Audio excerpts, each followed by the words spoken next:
ये हमारा question number 4 है। लिखा क्या है, मीना 2000 रुपए निकालने के लिए एक बैंक गई।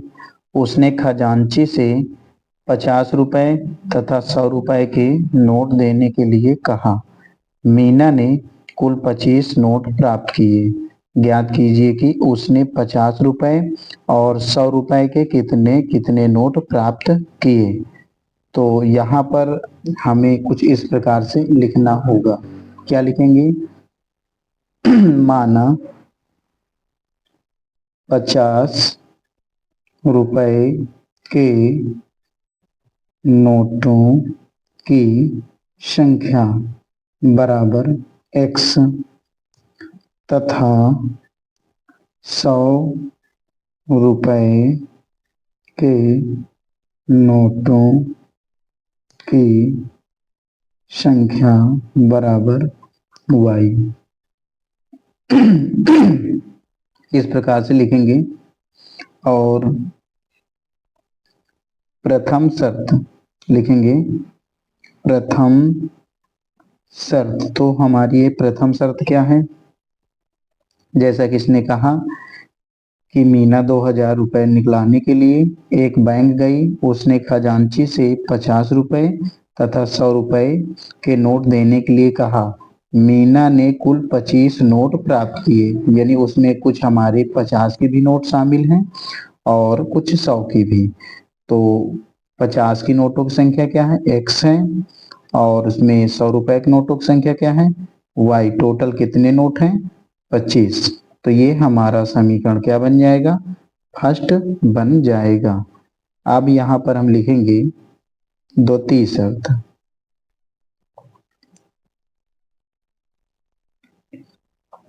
तो ये हमारा द्वितीय शर्त है।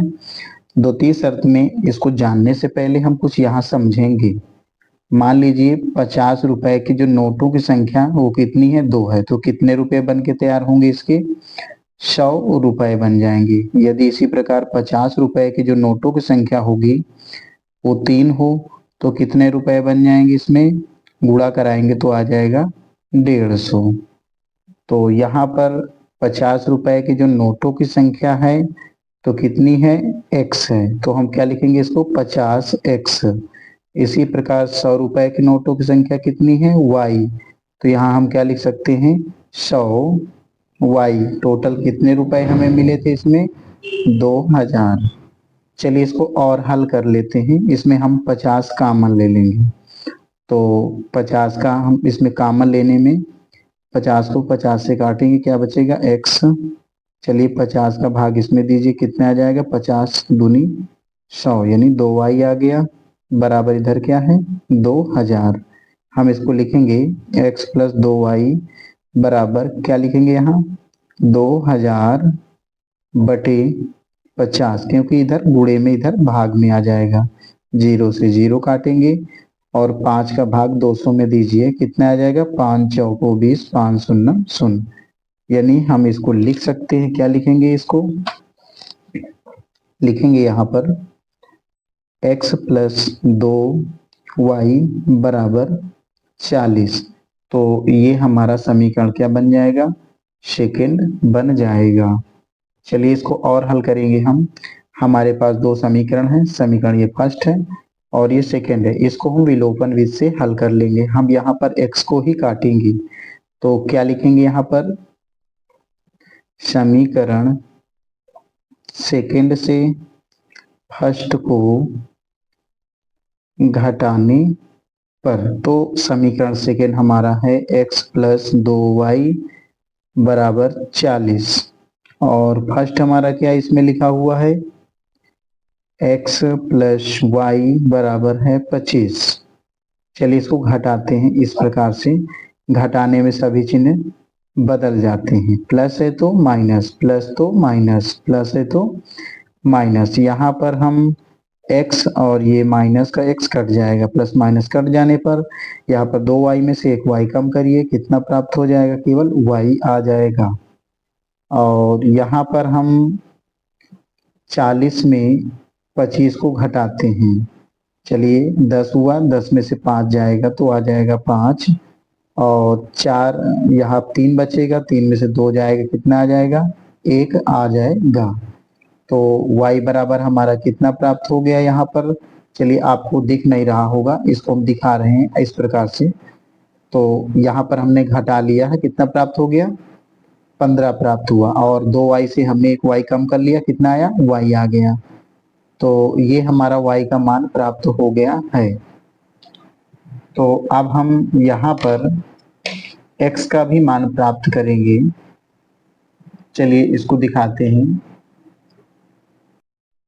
x का मान प्राप्त करने के लिए हमें क्या करना होगा, y का जो हमारे पास ये मान आया है, लिखेंगे y का मान समीकरण फर्स्ट में रखने पर, तो चलिए हम फर्स्ट में कहाँ रखेंगे, y के स्थान पर, y का मान y के स्थान में रखेंगे इस जगह पर। लिखते हैं यहाँ पर x प्लस 15, यहाँ अभी आपको नहीं दिख रहा होगा, x प्लस 15 बराबर 25। तो x बराबर हमें कितना प्राप्त हो जाएगा, 25 माइनस 15। तो x बराबर कितना आ जाएगा, इसको घटाते हैं तो 10 आ जाएगा। तो ये हमारा जो x है वो क्या है, 50 रुपए के नोटों की संख्या, और ये जो y हमने निकाला ये क्या है, 100 रुपए के नोटों की संख्या। तो यहाँ पर हम लिख सकते हैं, अतः लिखेंगे यहाँ पर,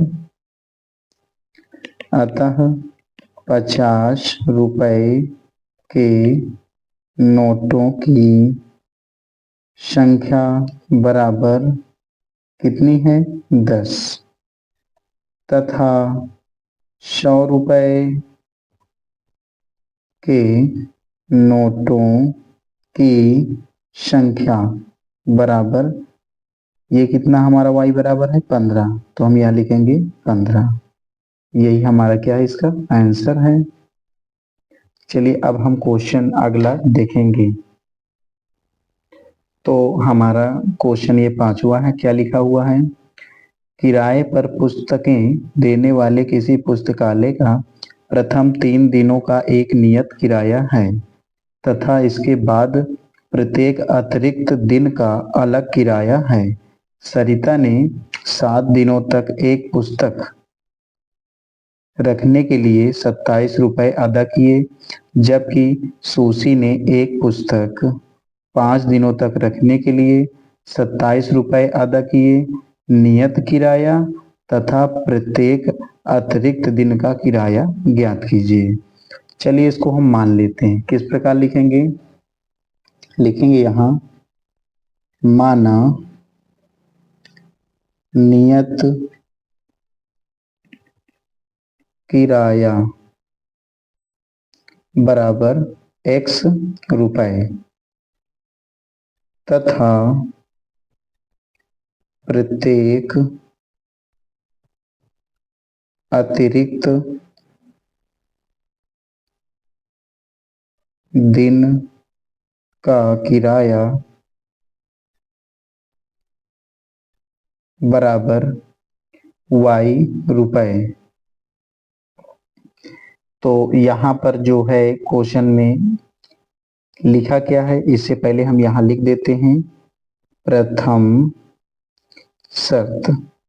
तो हमें प्रथम शर्त जानने के लिए क्वेश्चन को एक बार पुनः पढ़ना होगा।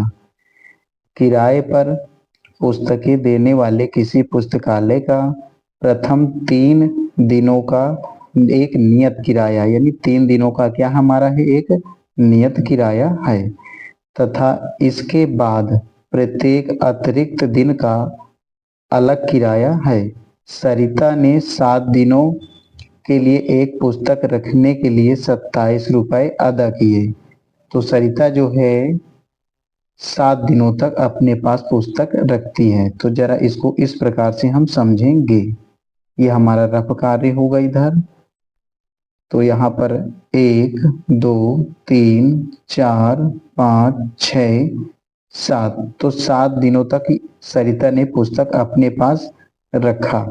तो यहाँ पर 3 दिनों का जो है हमारा नियत किराया है और नियत किराया हमने मान लिया है x, तो यहाँ पर हम लिखेंगे x। ये क्या है हमारा नियत किराया, कितने दिनों का, 3 दिनों का। अब आगे हम प्लस लगा देंगे, देखते हैं हमारे शेष कितने दिन बचे, 1 2 3 4, 4 दिन बचे। तो हम यहाँ पर ये हमारा क्या होगा अतिरिक्त दिन, यानी 4y। कितने रुपए अदा किए, तो इसमें बताया गया है सरिता ने 7 दिनों तक पुस्तक रखने के लिए 27 रुपए अदा किए, बराबर यहाँ 27। तो ये हमारा समीकरण फर्स्ट बन जाएगा। और इसी प्रकार यदि हम आगे इसको पढ़ते हैं, जबकि सुशी ने एक पुस्तक 5 दिनों तक रखने के लिए 27 रुपए अदा किए। एक बार इसको हम फिर से पढ़ेंगे। हमने क्वेश्चन कुछ सुधार किया है, यहाँ पर जो 27 यहाँ पर लिखा था इसको हमने 21 बना लिया है। चलिए इसको एक बार हम फिर पढ़ते हैं इसको। जबकि सुशी ने एक पुस्तक 5 दिनों तक रखने के लिए 21 रुपए अदा किए, तो यहाँ पर हमने 21 बना लिया है। तो अब की बार कितने दिन तक पुस्तक रखा गया, 1 2 3 4 5। तो नियत किराया हमारा क्या हो जाएगा x, और शेष कितने दिन बचते हैं, 2 दिन। तो यहाँ हो जाएगा 2y। कितने रुपए अदा करने पड़े हमें, 21 रुपए। तो यहाँ हम लिख देंगे 21। तो ये हमारा समीकरण सेकंड बन जाएगा, और ये हमारा तो फर्स्ट समीकरण था। चलिए इसी को हम इस प्रकार से अच्छे से लिख देंगे। प्रथम शर्त में हमारा ये समीकरण फर्स्ट हो जाएगा, क्या है, x प्लस 4y बराबर 27। ये हमारा समीकरण फर्स्ट है। और ये सेकंड क्या है, लिखेंगे सबसे पहले द्वितीय शर्त। तो द्वितीय शर्त में हमारे पास ये समीकरण है x प्लस 2y बराबर 21। ये हमारा समीकरण क्या हो गया, सेकंड। चलिए इन्हीं दोनों समीकरणों को विलोपन विधि से हम हल करेंगे। तो इसको हम हल करते हैं कुछ इस प्रकार से, देखेंगे। समीकरण फर्स्ट से सेकंड को घटाने पर लिखेंगे यहाँ पर समीकरण फर्स्ट से सेकंड को घटाने पर। तो हमारा फर्स्ट यानी समीकरण क्या है, x प्लस 4y बराबर 27। और समीकरण सेकंड हमारा क्या है, x प्लस 2y बराबर 21। यदि हम घटाएंगे तो प्लस है तो माइनस हो जाएगा, यहाँ पर प्लस है तो माइनस, प्लस है तो माइनस, यहाँ x x कट जाएंगे। 4y में से 2y कम करेंगे आएगा 2y, और इधर हम 27 में 21 कम करते हैं, कितना आ जाएगा 6। यानी y बराबर हम लिख सकते हैं 6/2, 2 तिया 6, यानी y बराबर क्या आया हमारा 3।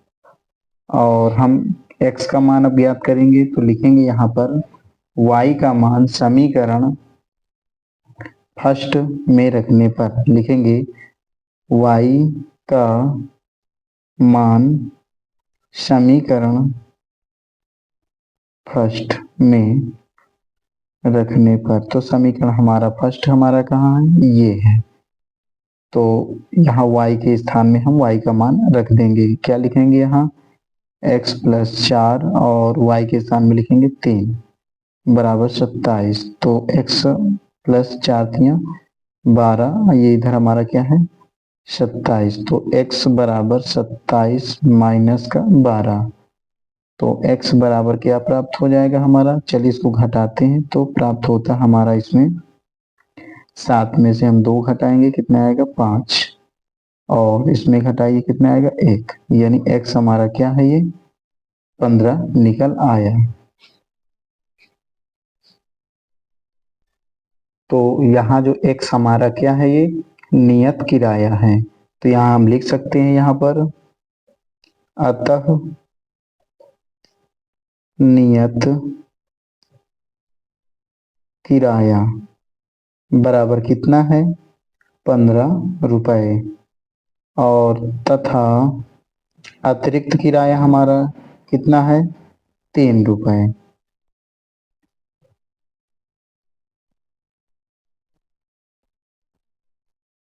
बराबर यहाँ लिखेंगे 3 रुपए।